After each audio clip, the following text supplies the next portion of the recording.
So hello, मेरा नाम है अभिषेक और स्वागत करता हूं एक बार फिर आपके प्यारे चैनल JR कॉलेज में, जो कि हमारे स्पेशली 11th और 12th के बच्चों के लिए डेडिकेटेड है। तो जैसा कि आपको पता है कि हमने ऑलरेडी हमारा एक न्यू और एक फ्रेश बैच स्टार्ट कर दिया है 12th बायोलॉजी का। न्यू क्यों बोल रहा हूं? क्योंकि हमने ऑलरेडी 12th बायोलॉजी का एक बैच ऑलरेडी कंप्लीट कर रखा है JR ट्यूटोरियल्स पे। तो जिसको आगे की पढ़ाई करनी है वो जाके JR ट्यूटोरियल्स पे पढ़ सकता है। ठीक है, तो हम लोग वापस एक फ्रेश बैच स्टार्ट कर रहे हैं इस चैनल के ऊपर, जिसका नाम है JR कॉलेज। ठीक है, तो याद करो, मैं इसमें आप लोगों को बायोलॉजी पढ़ा रहा हूं और मैंने आप लोगों को एक लेसन ऑलरेडी कंप्लीट करा दिया है और हम लोग का सेकंड लेसन चल रहा था, जिसका क्या नाम है, that is reproduction in lower and higher animals. ठीक है, एनिमल्स की बात कर रहे थे। किस एनिमल की बात कर रहे थे? मेनली हम लोग इंसानों की बात कर रहे थे, ह्यूमन रिप्रोडक्शन की बात कर रहे थे। सही है, जिसमें मैंने ऑलरेडी आप लोग के लिए 3 लेक्चर अपलोड कर दिया है और ये चौथा लेक्चर है। ठीक है, तो जिस बच्चे ने पिछले लेक्चर वीडियोस नहीं देखे हैं वो जरूर से जाके देख लेना, क्योंकि बहुत इंपॉर्टेंट टॉपिक्स मैंने उसमें ऑलरेडी आप लोग को पढ़ा रखे। सही बात है, तो पिछले वाले वीडियोस जाके देख लेना पहले, उसके बाद इस वीडियो के ऊपर जंप करना, ताकि आप लोग को चीजें ज्यादा अच्छे से समझ में आएंगी।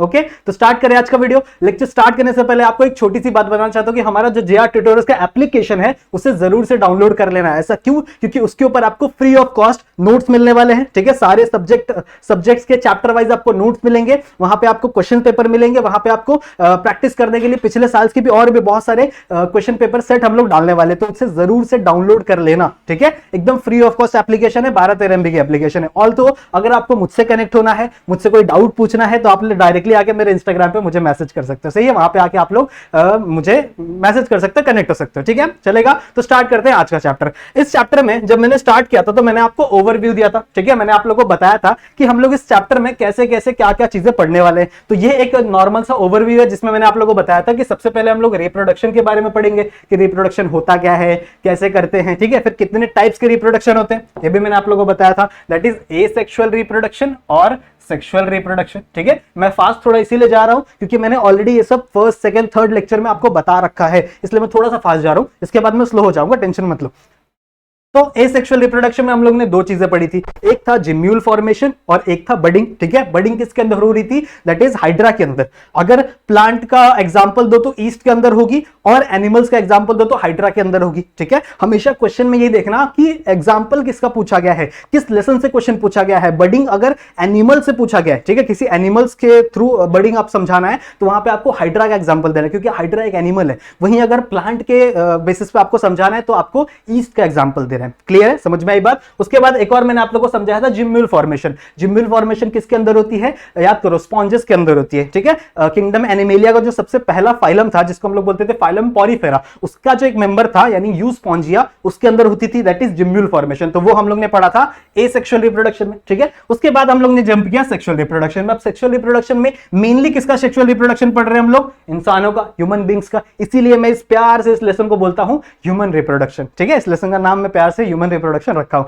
उसके बाद मैंने आप लोगों को बताया था कि देखो रिप्रोडक्शन के अंदर मेन जो चीज होती है उसको हम लोग कहते हैं फर्टिलाइजेशन। जहां पे भी फर्टिलाइजेशन होगी, ठीक है, जिस भी प्रोसेस में फर्टिलाइजेशन होगी उसे आप सेक्सुअल रिप्रोडक्शन बोल सकते हो। ठीक है, समझ में आ रही बात? अब फर्टिलाइजेशन का मतलब क्या? Union of male and female gamete. जब मेल गैमेट और फीमेल गैमेट दोनों आके यूनाइट हो जाता है, उसे हम लोग, उस चीज को हम लोग फर्टिलाइजेशन कहते हैं। तो जब मेल और फीमेल गैमेट आपके यूनाइट हो रहा है, तो उसके पहले मुझे मेल गैमेट बनाना सीखना पड़ेगा और फीमेल गैमेट बनाना सीखना पड़ेगा, तभी मैं आगे क्या कर सकता हूं, उसका फर्टिलाइजेशन करवा सकता हूं। सही बात है। तो सबसे पहले हम लोग ने गैमीटोजेनेसिस देखा। अब गैमीटोजेनेसिस में मैंने आप लोगों को एक बात बताई थी कि जहां पे भी आपको गैमेट बनाना है, सही है, जहां पे भी जिस ऑर्गन में भी आपको गैमेट बनाना है, पहले उस ऑर्गन के बारे में तो पढ़ो। ठीक है, पहले पढ़ो कि वो ऑर्गन कैसा है, उसके अंदर कौन कौन सी चीजें प्रेजेंट है, तभी आप समझ पाओगे कि उसके अंदर कौन कौन से गैमेट किस प्रकार से बन रहे हैं। तो गैमीटोजेनेसिस को पढ़ने से पहले हम लोग उस रिप्रोडक्टिव सिस्टम को पढ़ना पड़ेगा, तब उसके अंदर हम लोग गैमेट बना पाएंगे, तब आगे चल के उन दोनों गैमेट्स को हम लोग ज्वाइन करा पाएंगे और तब हमारी होगी फर्टिलाइजेशन।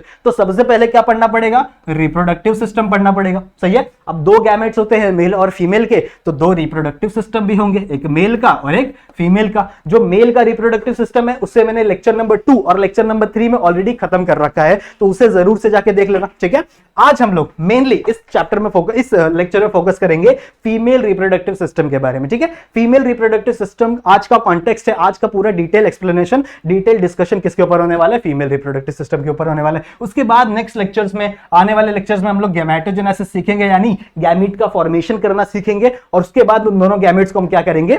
फर्टिलाइज करवा देंगे। सही बात है, ठीक है। तो ये सब के ऊपर अपन धीरे धीरे करके जाएंगे। तो आज सबसे पहला हमारा जो टॉपिक है वो है फीमेल रिप्रोडक्टिव सिस्टम, ठीक है। अब फीमेल रिप्रोडक्टिव सिस्टम के कुछ हम लोग पार्ट्स डिवाइड करते हैं और उसको पार्ट बाय पार्ट पढ़ते चलते हैं, तब हम लोग को ज्यादा अंडरस्टैंडिंग होगा। जैसे हम लोग ने मेल रिप्रोडक्टिव सिस्टम का पार्ट बनाया था, हम लोग ने मेल रिप्रोडक्टिव सिस्टम को आई गेस 3 पार्ट में डिवाइड किया था, ठीक है। सबसे पहला था प्राइमरी सेक्स ऑर्गन, फिर एक्सेसरी ग्लैंड्स थे और फिर एक्सेसरी डक्ट्स थे, ठीक है। ऐसे 3 पार्ट में हम लोग ने मेल रिप्रोडक्टिव सिस्टम्स को डिवाइड किया था। तो वैसा ही कुछ अब हम लोग डिवीजन करेंगे फीमेल रिप्रोडक्टिव सिस्टम का। तो फीमेल रिप्रोडक्टिव सिस्टम को सबसे पहले मैं डिवाइड करता हूं, यानी सबसे पहला जो पार्ट है वो है इसका primary sex organ, same to same, ठीक है। Primary sex organ. अब मैंने आप लोगों को बताया था कि जिस भी ऑर्गन को प्राइमरी सेक्स ऑर्गन बनना है उसके क्या क्राइटेरियाज है। उसके पास 2 चीजें होनी चाहिए, ठीक है। एक, सबसे पहला कि वो गैमेट बनाए, ठीक है। सबसे पहले वो क्या बनाए, गैमेट बनाए। ऐसा ऑर्गन जो गैमीट का फॉर्मेशन करता हो, ठीक है। ऐसा ऑर्गन जो गैमीट का फॉर्मेशन करता हो उसे मैं कह सकता हूं कि वो क्या है, प्राइमरी सेक्स ऑर्गन है, ठीक है। साथ ही साथ वो हार्मोन का प्रोडक्शन करता हो, ठीक है। साथ ही साथ वो क्या करता हो, हार्मोन का प्रोडक्शन करता हो। तो जो भी ऑर्गन गैमेट बनाए और हार्मोन बनाए उसे मैं कह सकता हूं कि वो क्या है, उस रिप्रोडक्टिव सिस्टम का प्राइमरी सेक्स ऑर्गन है, ठीक है। उस रिप्रोडक्टिव सिस्टम का प्राइमरी सेक्स ऑर्गन है। अभी हम लोग बात कर रहे हैं फीमेल रिप्रोडक्टिव सिस्टम की। तो फीमेल रिप्रोडक्टिव सिस्टम का जो प्राइमरी सेक्स ऑर्गन होता है वो होता है ओवरी, ठीक है। वो कौन सा होता है, ओवरी। मतलब ये दोनों काम कौन करेगा, ओवरी करेगा। और गैमेट का फॉर्मेशन हो रहा है तो फीमेल रिप्रोडक्टिव सिस्टम में कौन सा गैमेट होता है, उसे आप एग कह लो, ठीक है, ओवम कह लो या फिर oocyte कह लो। 3 नाम है, ठीक है। फीमेल गैमेट के 3 नाम है, या तो आप इसे एग कह लो, ठीक है, या तो आप इसे ओवम कह लो या फिर इसे oocyte कह लो। ये तीनों नाम एप्लीकेबल है फीमेल रिप्रोडक्टिव सिस्टम के। और साथ ही साथ अगर मैं हार्मोन की बात करूं तो 2 हार्मोन बनते हैं, एक है आपका ईस्ट्रोजन और एक है प्रोजेस्टेरॉन।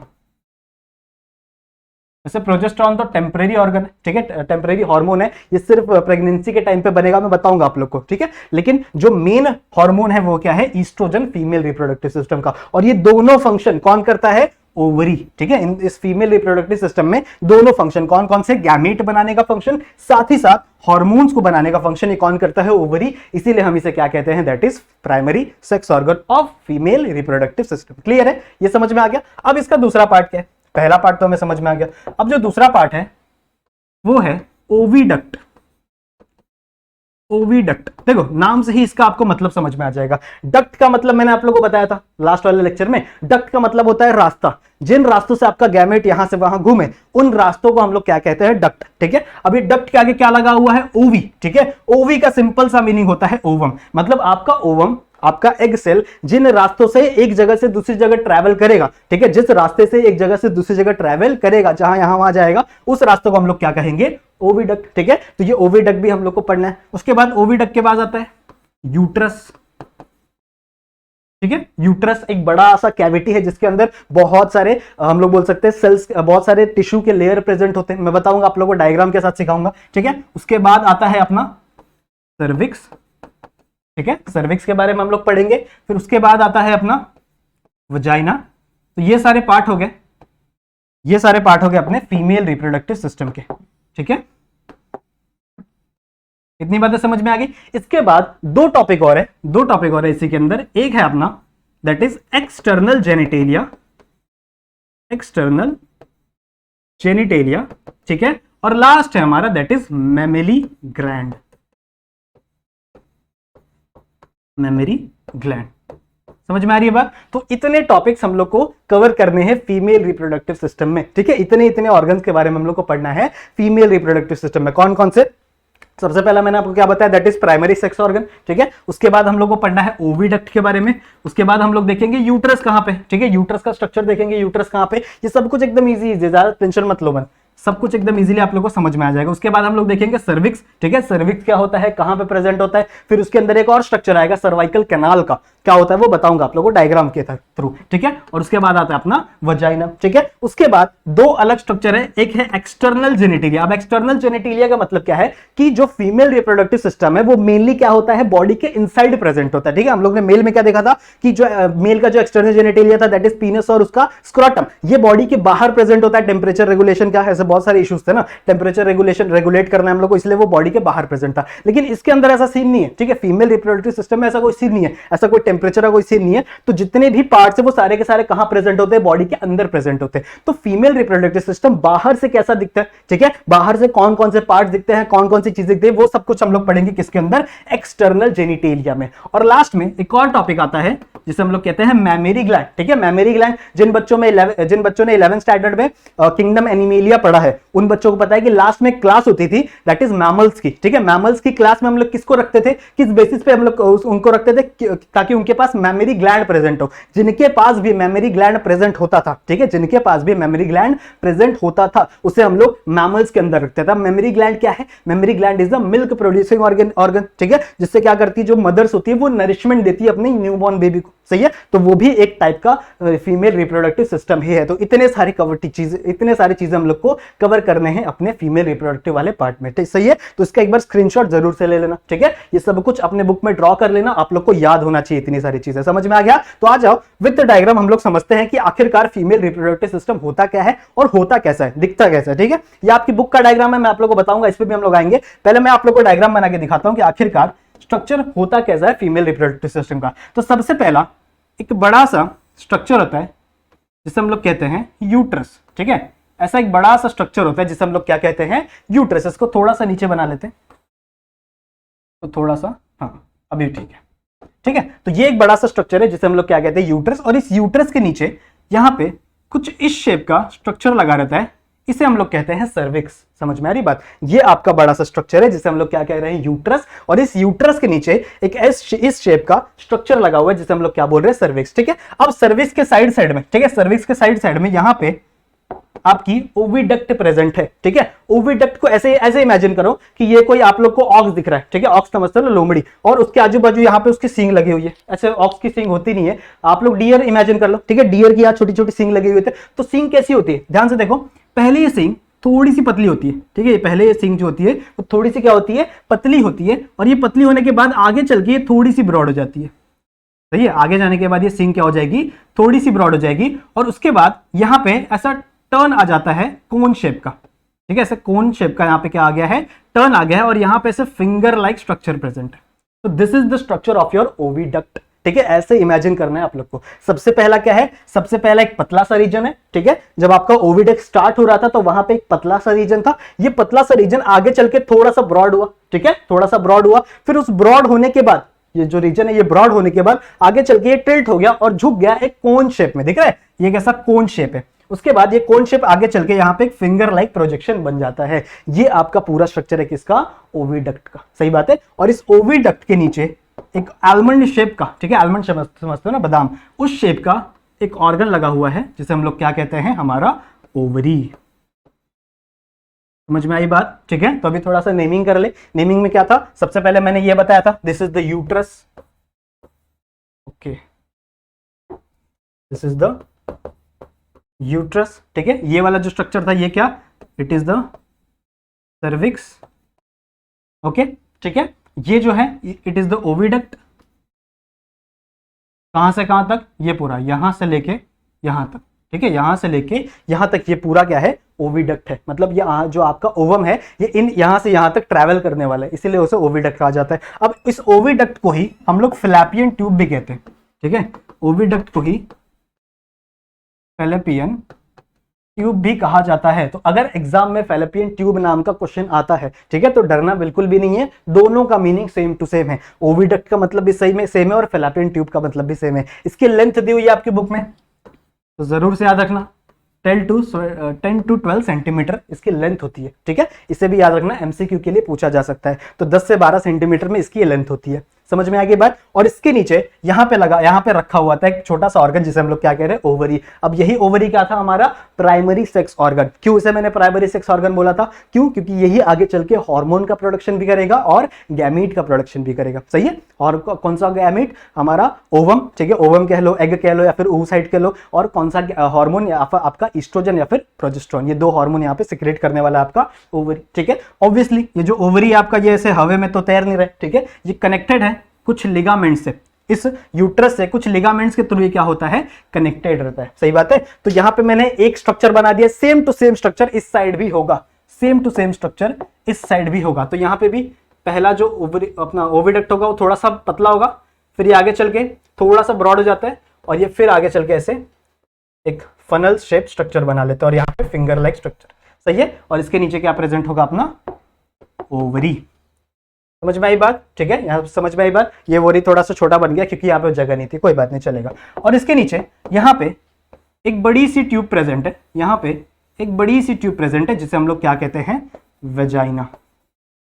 ठीक है, इस ट्यूब को हम लोग क्या कहते हैं, वजाइना। और ये जो नीचे वाला स्ट्रक्चर है इसे हम लोग कहते हैं vaginal opening, vaginal opening. Clear है, समझ में आ गया। तो अभी तक मैंने आप लोगों को कौन कौन सी चीजें पढ़ाई है, ठीक है। अभी तक मैंने आप लोग क्या बताया था, मैंने सबसे पहले आपको बताया कि ये इतने सारे फीमेल रिप्रोडक्टिव सिस्टम के पार्ट है, इतने पार्ट्स में हम लोग को पूरा का पूरा लेसन खत्म करने को, यहां तक तो हम लोग ने पढ़ भी लिया ऑलरेडी। सही है। कौन कौन से पार्ट थे, सबसे पहला मुझे पढ़ना है प्राइमरी सेक्स ऑर्गन के बारे में। प्राइमरी सेक्स ऑर्गन क्या होता है, देखो दो फीचर्स है, ऐसे ऑर्गन जो गैमेट का प्रोडक्शन करे और साथ ही साथ हार्मोन का प्रोडक्शन करे। जो ऑर्गन ये दो काम करेगा उसे मैं प्राइमरी सेक्स ऑर्गन बोल दूंगा। सही है। ये दो काम कौन कर रहा है फीमेल्स के अंदर, ओवरी कर रहा है, तो ओवरी क्या हो गया, प्राइमरी सेक्स ऑर्गन। ये दो काम मेल्स में कौन करता था, टेस्टिस करता था, याद है ना, ठीक है, कल ही पढ़ाया था, कल या परसों पढ़ाया था लास्ट वाले लेक्चर में। तो ओवरी कर रहा है यहाँ पे फीमेल रिप्रोडक्टिव सिस्टम में, इसीलिए ये क्या है, हमारा प्राइमरी सेक्स ऑर्गन। फिर उसके बाद क्या प्रेजेंट है, दैट इज ओविडक्ट। ठीक है, उसके बाद क्या प्रेजेंट है, ओविडक्ट। फिर ओविडक्ट के बाद क्या प्रेजेंट है, अपना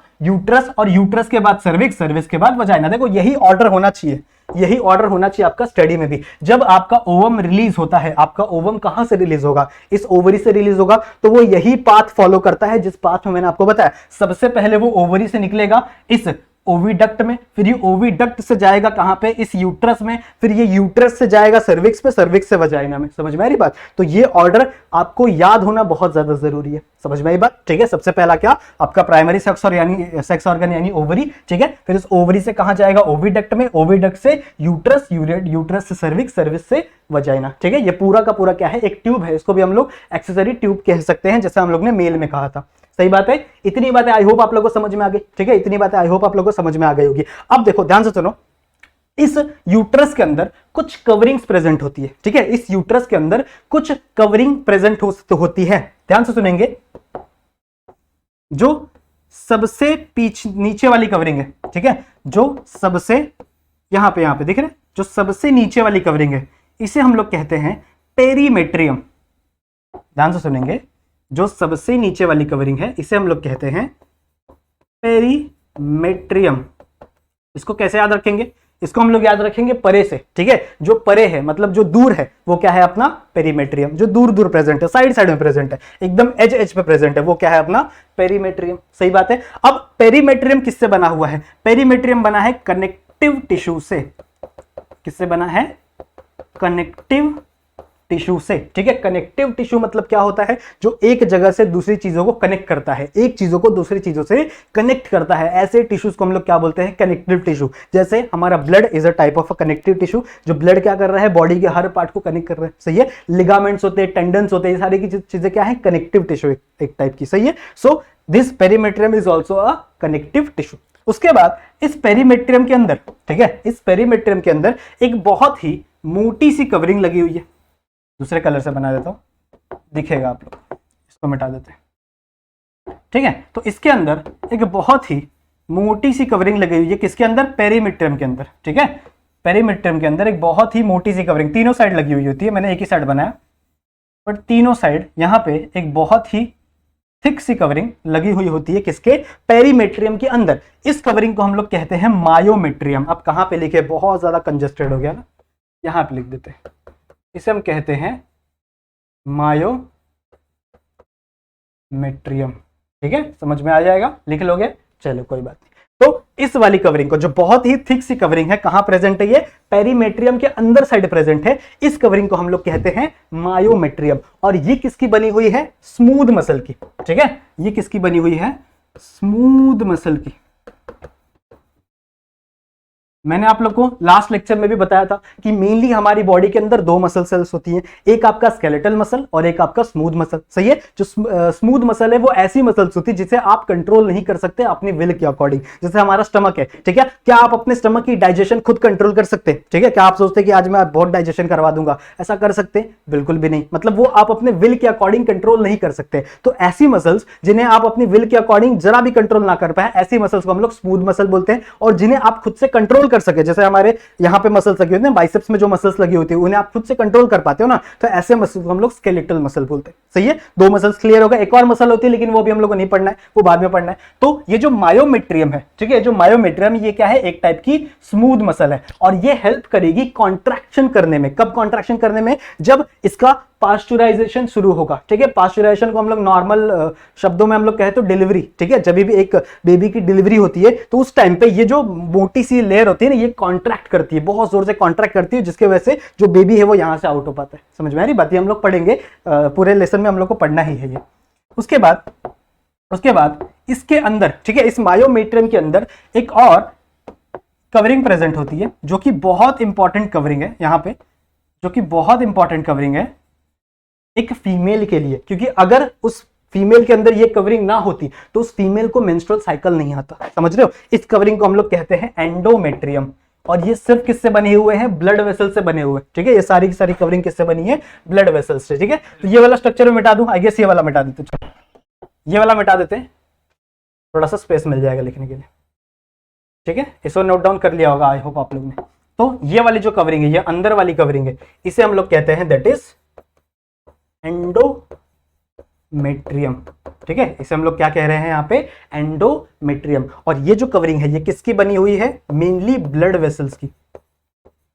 इसीलिए जब ये कवरिंग टूटती है, ठीक है, जब भी फीमेल के मेंस्ट्रुअल साइकिल में जो एंड ऑफ द डे होता है ना, उसके अंदर जो मेंस्ट्रुअल फेस होता है उसके अंदर जब ये कवरिंग टूटती है तो बहुत ज्यादा ब्लड रिमूव होता है फीमेल रिप्रोडक्टिव सिस्टम से। समझ में आ रही बात? ये ब्लड कहां से आता है? ये बिकॉज ऑफ दिस कवरिंग। ठीक है, ये जो एंडोमेट्रियम की कवरिंग है, इस कवरिंग के टूटने की वजह से ये ब्लड आता है। समझ में आएगी बात? तो इतनी चीजें आई होप आप लोगों को क्लियर हो गई होंगी। सही बात है। उसके बाद एक और चीज देखो, एक चीज आपको और बताना भूल गया मैं, ये जो सर्विक्स है, ठीक है, ये सर्विक्स दिख रहा है आप लोग को, ये वाला स्ट्रक्चर, ये वाला structure, this is the cervix. ठीक है, ये दिस इज द सर्विक्स। इस सर्विक्स के बीच में यहां पे एक छोटी सी ट्यूब रहती है। ठीक है, यहां पे एक छोटी सी ट्यूब रहती है। सही है, यहां पे ट्यूब दिख रही है। अब देखो, इस ट्यूब को हम लोग कहते हैं सर्वाइकल कैनाल। ठीक है, इस ट्यूब को हम लोग क्या बोलते हैं? Cervical canal. अब जब नॉर्मली बेबी का इम्प्लांटेशन होगा, ठीक है, जब बेबी फॉर्म होगा तो वो कहां पे फॉर्म होता है? इस यूट्रस के अंदर। ठीक है, इसी यूट्रस के अंदर वो पूरा बड़ा होगा, 9 मंथ के लिए इसी यूट्रस के अंदर रहता है। तो जब उसकी डिलीवरी होगी, ठीक है, जब वो बाहर आएगा तो वो कौन कौन सी ट्यूब से बाहर आता है? ठीक है, कौन कौन सी ट्यूब से बाहर आता है? सबसे पहले वो पास करेगा इस सर्वाइकल कैनाल को। ठीक है, सबसे पहले किसको पास करेगा? वो इस सर्वाइकल कैनाल को पास करेगा। और उसके बाद में वो कौन सी ट्यूब से पास होगा? इस वजाइना से पास होगा। दिख रहा है? ठीक है, ये आपका सर्वाइकल कैनाल और ये आपका वजाइना। इसीलिए इन दोनों ट्यूब को मिलाकर एक स्पेशल नाम दिया हुआ है। इन दोनों ट्यूब को मिलाकर एक स्पेशल नाम है जिसे हम लोग कहते हैं बर्थ कैनाल। ठीक है, तो इसके ऊपर भी एमसीक्यू आ चुका है, 2-3 बार बोर्ड में आ चुका है कि बर्थ कैनाल किससे फॉर्म होता है, किससे कौन से दो ट्यूब को ज्वाइन करके बर्थ कैनाल फॉर्म होता है। तो ये हमेशा याद रखना कि ये आपका सर्वाइकल कैनाल, ठीक है, और ये आपका वजाइना, इन दोनों को ज्वाइन करके क्या बनता है? अपना बर्थ कैनाल बनता है। ठीक है, समझ में आई बात? आई होप आपको इतना स्ट्रक्चर समझ में आ गया होगा। सही है, आई होप आप लोग को यहां तक चीजें समझ में आ गई हैं। देखो, इसके बाद अब हम लोग को ये जो ओवरी है, ये जो ओवरी है, ठीक है, इसको थोड़ा सा डिटेल में जानना है, इसको थोड़ा सा डिटेल में जानना है। सही है, इतने स्ट्रक्चर आई होप आप लोगों को क्लियर हो गए। अब देखो, ये जो बाजू वाला स्ट्रक्चर है ये आपके बुक का डायग्राम है। अब ये आपको इजीली समझ में आ रहा होगा क्या है ये आपका ओवरी। ठीक है, ये एक ओवरी, ये दूसरा ओवरी। सही है, उसके बाद ये आपके ओविडक्ट। ठीक है, ये आपका ओविडक्ट है, ये वाला ओविडक्ट। के बाद ये आपका क्या है? यूट्रस, ये आपका सर्विक्स, ठीक है, और ये आपकी वजाइना। समझ में आ रही बात? तो ये पूरा आप लोग को स्ट्रक्चर समझ में आ गया होगा। अब मुझे आपको ओविडक्ट का थोड़ा सा स्ट्रक्चर बताना है, क्योंकि ओविडक्ट के भी आगे कुछ पार्ट्स हैं, ठीक है, ओविडक्ट के भी आगे कुछ पार्ट्स डिवाइड होते हैं, तो उसका भी स्ट्रक्चर मुझे आप लोग को बताना है। तो उससे मैं एक नेक्स्ट स्लाइड पे बनाता हूं। ये आपका यूट्रस था, ठीक है। यहां से ओविडक्ट की बात करें तो सबसे पहले एक पतला सा स्ट्रक्चर आता था, मैंने अभी आप लोगों को बताया। सबसे पहले एक छोटा सा पतला सा लाइनिंग, उसके बाद ये आगे चले क्या होता है, ब्रॉड होगा, ठीक है, थोड़े टाइम तक ब्रॉड होगा। ब्रॉड होने के बाद ये आगे चल के एक ऐसा फनल शेप स्ट्रक्चर फॉर्म करता है और आगे चल के यहां पे ऐसा फिंगर लाइक प्रोजेक्शन। सही है, ये पूरा एक पूरा स्ट्रक्चर है ओविडक्ट का। लेकिन इसके भी कुछ कुछ नाम है, वो भी आपको पता होने चाहिए। ये पूरा एक ओविडक्ट है, सही है। अब ध्यान से सुनो, इसमें ये जो पतला वाला रीजन है, ये वाला रीजन जो मैं आप लोगों को कब से बता रहा हूं कि सबसे पहला जो स्टार्टिंग पॉइंट होता है ओविडक्ट का, वो बहुत ही थिन होता है, बहुत ही पतला होता है। इस रीजन को हम लोग कहते हैं इस्थमस।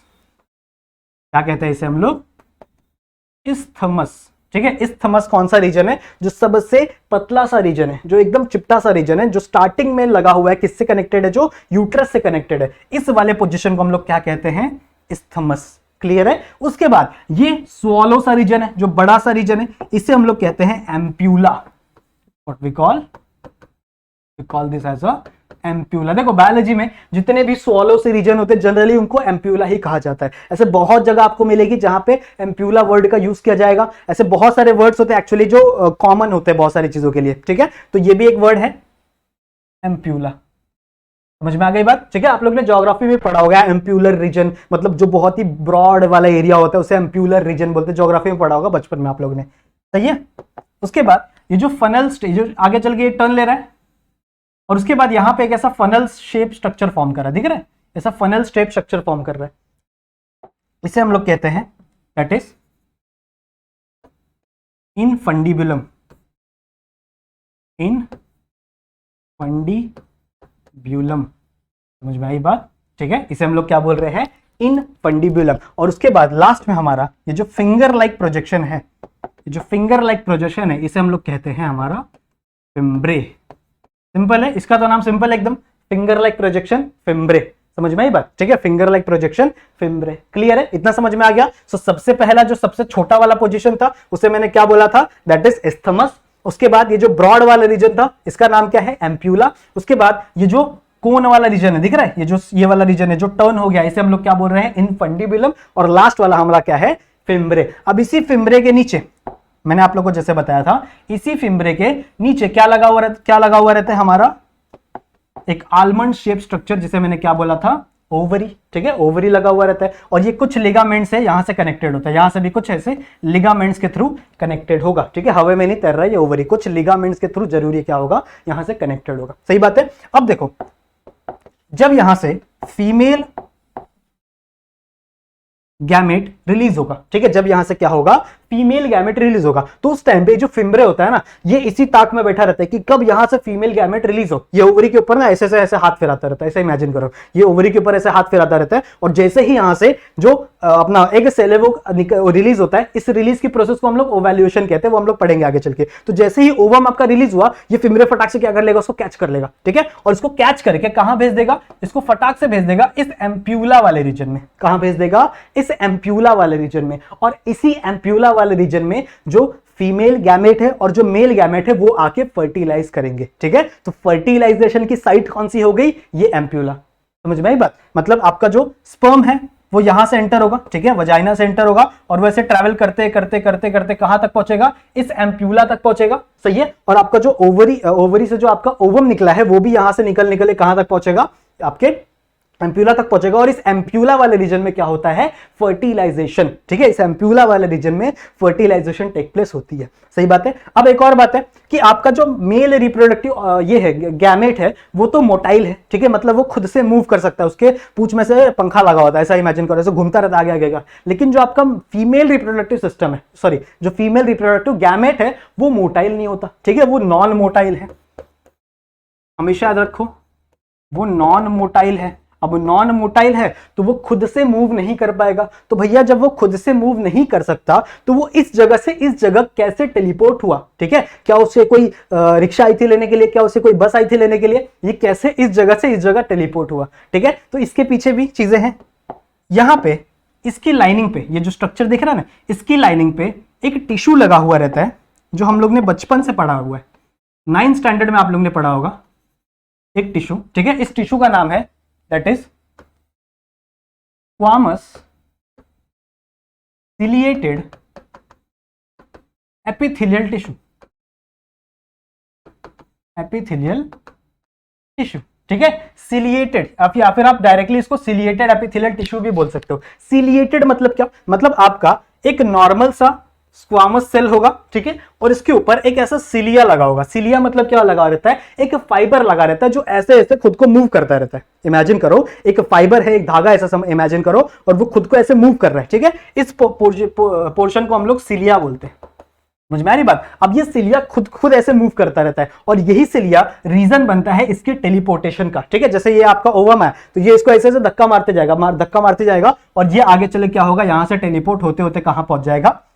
इस एम्प्यूला वाले रीजन में पहुंच जाएगा, और ये इस एम्प्यूला वाले रीजन में आके बैठेगा, और यहां से आपका मोटाइल स्पर्म यहां से घूमते घूमते घूमते आएगा, और यहां पे क्या हो जाएगी? फर्टिलाइजेशन हो जाएगी। क्लियर है? समझ में आ गया? सो आई होप आपको ये वाला भी स्ट्रक्चर समझ में आ गया होगा। अब एक छोटा सा स्ट्रक्चर हम लोग को समझना है, दैट इज इस ओवरी के बारे में। ये जो ओवरी है इसके अंदर कौन कौन सा स्ट्रक्चर प्रेजेंट होता है वो थोड़ा सा देख लेते हैं। ठीक है, यानी स्ट्रक्चर ऑफ ओवरी के बारे में। अब थोड़ा सा ओवरी को मैं बड़ा बना लेता हूं, थोड़ा बड़ा सा स्ट्रक्चर बना लेता हूं, ताकि हम लोग और डिटेल में समझ पाए। कुछ ज्यादा ही बड़ा हो गया क्या? नहीं, चलो कोई बात नहीं। अब देखो, ये जो पूरा का पूरा सरफेस है ओवरी का, ठीक है, इसको हम लोग कहते हैं स्ट्रोमा। ठीक है, ये जो पूरा का पूरा सरफेस है, पूरा का पूरा सरफेस है, इसे हम लोग क्या बोलते हैं? स्ट्रोमा। मतलब यहां से लेके यहां तक ये पूरा स्ट्रोमा है, यहां से लेके यहां तक ये पूरा का पूरा क्या है? स्ट्रोमा। सही है। अब ये आपका जो स्ट्रोमा है, इसे मैं मिटा देता हूं। अब ये अपना जो स्ट्रोमा है ये आगे चल के दो पार्ट में डिवाइड होता है। ध्यान से सुनो, आपका जो स्ट्रोमा है ये आगे चल के दो पार्ट में डिवाइड होता है। अंदर वाला जो पार्ट है इसे हम लोग कहते हैं मेड्यूला। सही है, इसे हम लोग क्या कहते हैं? मेड्यूला। ठीक है, और ये जो बाहर वाला रीजन है इसे हम लोग कहते हैं कॉर्टेक्स। सिंपल है, समझ में आ गया? ठीक है, ये नाम आप लोग ने पहले भी कहीं सुना होगा, आप लोग ने किडनी में सुना होगा। ठीक है, किडनी के ऊपर एक ग्लैंड लगा हुआ रहता है जिसे हम लोग क्या बोलते हैं? That is adrenal gland. ऐसे ट्रायंगल शेप का होता है। सही है, तो उसके बीच में भी देखो उसके दो डिवीजन होते हैं, तो उसके बीच वाले पार्ट को भी एम्प्यूला बोलते हैं, सॉरी उसके बीच वाले पार्ट को भी अपन मेडुला बोलते हैं, और इसको भी कॉर्टेक्स बोलते हैं। सही बात है। ठीक है, तो ये हमेशा याद रखना, जो भी ऐसा स्ट्रक्चर मिलेगा आपको जिसमें बीच में कुछ स्ट्रक्चर है और बाजू में कुछ स्ट्रक्चर है, तो हमेशा बीच वाले को हम लोग क्या कहते हैं? मेड्यूला, और साइड वाले स्ट्रक्चर को हम लोग क्या कहते हैं? कॉर्टेक्स। सही बात है। तो स्ट्रोमा समझा? स्ट्रोमा इस पूरे स्ट्रक्चर को स्ट्रोमा बोल रहे हैं। सही है, लेकिन स्ट्रोमा आगे चल के दो पार्ट में डिवाइड हो रहा है, ये बीच वाला मेड्यूला और साइड वाला कॉर्टेक्स। सही है, बीच वाला मेड्यूला, साइड वाला कॉर्टेक्स, और पूरे की बात करें तो पूरा क्या है आपका? स्ट्रोमा। सही है, अब इस कॉर्टेक्स को थोड़ा सा हटा देते हैं क्योंकि मुझे यहाँ पे और भी चीजें बनानी है, तो कॉर्टेक्स को बाहर लिख देते हैं।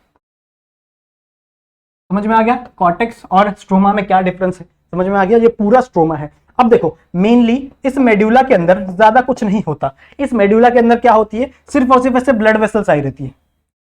इस मेड्यूला के अंदर सिर्फ और सिर्फ क्या आई रहती है? सिर्फ ब्लड वेसल्स। अब ब्लड वेसल्स क्यों आई है? क्योंकि आपका ओवरी, मैंने आप लोगों को बताया ना, प्राइमरी सेक्स ऑर्गन है, मतलब ये क्या करेगा? हार्मोन्स भी रिलीज करेगा। तो ये जो हार्मोन्स हैं ये आपके ब्लड में मिक्स होते हैं ना। हार्मोन्स क्या होते हैं? एक टाइप के हम लोग बोल सकते हैं एंडोक्राइन ग्लैंड। एंडोक्राइन ग्लैंड कहां पे मिक्स होते हैं? आपके ब्लड में मिक्स होते हैं। सही है, ताकि तभी ये जाकर फीमेल की बॉडी में सेकेंडरी सेक्सुअल कैरेक्टर डेवलप कर पाएगा। सही है, बहुत सारे सेकेंडरी सेक्सुअल कैरेक्टर होते हैं ना, जैसे फीमेल्स के जो हेयर है वो लंबे होते हैं। सही है, उनकी जो वॉइस होती है उनकी उसकी पिच ज्यादा हो जाती है। सही है, उसका जो फीमेल्स का जो हिप एरिया है वो थोड़ा सा बड़ा होता है। सही बात है। तो ये जितने भी सेकेंडरी सेक्सुअल कैरेक्टर्स है वो डेवलप करने के लिए ये जो आपका हार्मोन है ना उसका ब्लड में मिक्स होना जरूरी है। और ये आपका ब्लड कहां पे आया हुआ रहता है? मेडुलरी रीजन में। समझ में आ गई बात? तो मेडुला में और ज्यादा कुछ नहीं होता। उसके बाद अगर मैं कॉर्टेक्स की बात करूं तो यहां पे ऐसे अलग अलग साइज के स्ट्रक्चर मिलेंगे आपको। ठीक है, अलग अलग साइज के ऐसे कुछ स्ट्रक्चर्स आपको देखने के लिए मिलेंगे। इनका अलग अलग साइज क्यों है? क्योंकि ये अलग अलग डेवलपमेंट स्टेज पे हैं। कोई ज्यादा डेवलप हो चुका है, कोई कम डेवलप है। सही है, कोई ज्यादा डेवलप हो चुका है, कोई कम डेवलप है। इन स्ट्रक्चर्स को हम लोग क्या कहते हैं?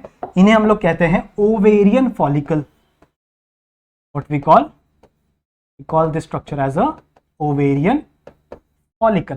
समझ में आई बात। और इन ओवेरियन फॉलिकल के सेंटर में डेवलप हो रहा है हमारा सबसे प्यारा ऑर्गन, सबसे प्यारी चीज, जिसे हम लोग क्या कहते हैं, हमारा एग सेल, यानी फीमेल गैमेट। समझ में आई बात, ठीक है। सो ये आपका क्या हो गया, ओवेरियन फॉलिकल। ओवेरियन फॉलिकल कहां प्रेजेंट है, कॉर्टेक्स में प्रेजेंट है, सही है। और इसके सेंटर में क्या डेवलप हो रहा है, धीरे धीरे एग सेल डेवलप हो रहा है, एग यानी आपका ओवम डेवलप हो रहा है, ठीक है। अब इसके डेवलपमेंट के भी अलग अलग स्टेजेस है, सही है, अलग अलग बहुत सारे स्टेजेस है। सबसे पहले प्राइमरी फॉलिकल होता है, फिर वो सेकेंडरी फॉलिकल बनता है। तो जब वो सेकेंडरी फॉलिकल बनेगा ना, तो उसके अंदर प्राइमरी oocyte होगा। ऐसे बहुत सारे स्टेजेस है जो हम लोग, जब मैं आप लोगों को मेंस्ट्रुअल साइकिल वाला टॉपिक पढ़ाऊंगा उसमें बताऊंगा। समझ में आई बात। तो आई होप आप लोगों को ये वाला स्ट्रक्चर क्लियर होगा। साथ ही साथ इस ओवरी के ऊपर साइड साइड में एपिथेलियल टिश्यू की लाइनिंग प्रेजेंट होती है, ठीक है। एपिथेलियल टिश्यू के यहाँ पे ऐसे सेल्स साइड साइड में से पूरा भरे होते हैं, किसको, ओवरी को। समझ में आ गई बात, ठीक है। पहले साइंटिस्टों को यही लगता था कि जो एपिथेलियल टिश्यू की लाइनिंग है ना, यही आगे चले क्या फॉर्म कर देती है, गैमेट फॉर्म करती है। लेकिन बाद में जब उन्होंने और स्टडीज की तब उनको पता चला कि नहीं, ऐसा नहीं है। कॉर्टेक्स के अंदर क्या प्रेजेंट है, आपके ओवेरियन फॉलिकल प्रेजेंट है, वो आगे चल के गैमेट बना रहे। सही बात है, समझ में आ गई बात, ठीक है। तो आई होप आपको इतनी चीजें समझ में आ गई होंगी, ठीक है। इसका जो अगला वाला पार्ट है वो हम लोग नेक्स्ट वाले लेक्चर में डिस्कस करेंगे, ठीक है। अगर आपको यहां तक हर चीज समझ में आई है तो वीडियो को लाइक जरूर से कर देना, ठीक है। अपने सारे दोस्तों तक ये वीडियो शेयर कर दो, जितने भी आपके दोस्त हैं, जितने भी आपके भाई बहन है, कजन है, उन सब तक शेयर कर देना ये वीडियो, ताकि ज्यादा से ज्यादा लोगों तक हमारा ये जो नॉलेज है वो स्प्रेड हो पाए। सही बात है। और तो और जो भी बच्चे 11th 12th कॉमर्स में है, जो भी बच्चे 11th 12th साइंस में है, सारे बच्चों तक इस चैनल की लिंक पहुंचा दो, क्योंकि हर स्टैंडर्ड के लिए, ठीक है, 11th 12th हर स्टैंडर्ड के लिए आप लोग को यहाँ पे लेक्चर वीडियो मिलने वाले हैं हर इसके सब्जेक्ट से, ठीक है। तो हर बच्चे तक ये क्या कर देना, यहाँ इसकी लिंक जरूर से शेयर कर देना। सो मिलते हैं नेक्स्ट वीडियो में। अगर कोई भी डाउट होगा तो कमेंट करके पूछ लेना मेरे से, ठीक है। मिलते हैं नेक्स्ट वीडियो में, तब तक के लिए कीप स्टडीइंग।